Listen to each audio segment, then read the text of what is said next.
This is Ryan Elliott for Boxing Social in association with Betfred. Like me joined underground here in London by Sugar Hill Steward. Sugar, been a while. How are you? I'm doing excellent. Yourself? Good, thank you for asking. Now, obviously, Ben Whittaker there, just over your left shoulder, turning professional, going to be training alongside of yourself. I just want to ask you about the first time you saw Ben Whittaker as an amateur. Do you remember your first impressions of him? My first time seeing Ben Whittaker was sitting in Tyson Fury's house, laying on the couch, and Tyson laying on the other couch, and we're flicking through YouTube, and he pulls up Ben Whittaker and tells me, look at him. That was the first time I remember seeing Ben Whittaker, and Tyson was telling me of the talent that he had, and how he went to the Olympics and received a silver medal and was very upset about it. And that caught my attention because he wasn't happy settling for second. He wanted to reach for greatness and wanted to be better than what he was allowed at that particular time.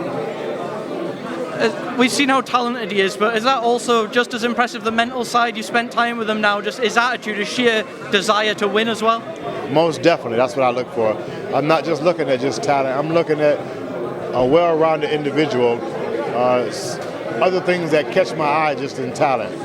There's a lot of talented fighters out there, but there's other things that that's a makeup to become a champion and a superstar. And those things I noticed in Ben. Ben tried a whole host of different trainers while he was making his decisions before going pro. He said it clicked with you straight away. You're now obviously teamed up. Are you going to be based in the UK predominantly? We're going to be based wherever it may seem possible, wherever it may seem fit. So if Ben's fighting here, we'll train here. If Ben has to fight somewhere else, we'll train there. Wherever it takes, whatever it takes to get the job done. We just want to train, have fun, and learn.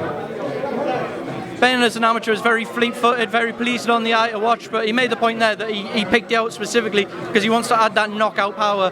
How much time have you had to spend with him so far since you guys linked up, if any? I've only spent 1 week with Ben, and I was very impressed. And this is the second time that we've been This is the first time we worked together since the 1 week that we worked together back a few months ago. And I was very excited to get on the mitts with him again, to watch him learn and to teach him. It's exciting. It's something about the way he learns and how emotionally happy he is learning something new and being able to use it. With someone as talented as Ben, I know there can be perhaps an eagerness from the fighter at times to want to rush when they've had a big amateur career. I've seen Galal Yafai come over and go straight into 10-rounders. How hard is it to find the balance between progressing him but not going too quick? It's just watching the fighter every day through training, through different training regimens that I'll put him through, different situations, and those things will let us know in which direction we should move and how fast to move in. In the last few days, we've seen the WBC asking Tyson Fury for clarification over whether he is in fact retired. How often do you still speak to Tyson, and is he firmly still retired from as far as you're concerned? I spoke to Tyson yesterday, and we texted this morning. So he's at a barbecue cooking steak and eggs and a Diet Coke. And today he's out driving and washing his cars. He's got he's got a trailer ready to go to take a trip with the family, so he's enjoying himself. I'm only happy about that. So you see a man that's fully at peace with his decision, can just go away from this now and be happy in family life? Definitely. If Tyson chooses to go to London for vacation, he chooses to go to Spain, wherever he wants to go, these decisions are his own decisions to make, and those things make him happy.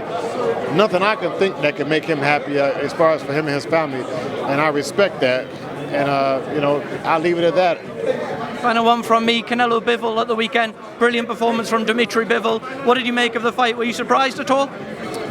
You know what? I don't want to say I was surprised. I didn't really think about that fight that much because I had just come off of the Tyson Fury victory and being in front of 94,000 right here in London, just taking in all of the things that I didn't take in that night because I'm so focused on that fight that night. I don't see anything going on around me. So I've just been taking that in. But the fight itself, I saw the fight.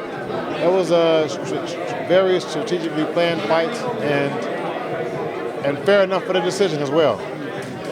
All right, Sugar, thank you as always. Speaking of Boxing Social, I'm sure we'll catch you soon.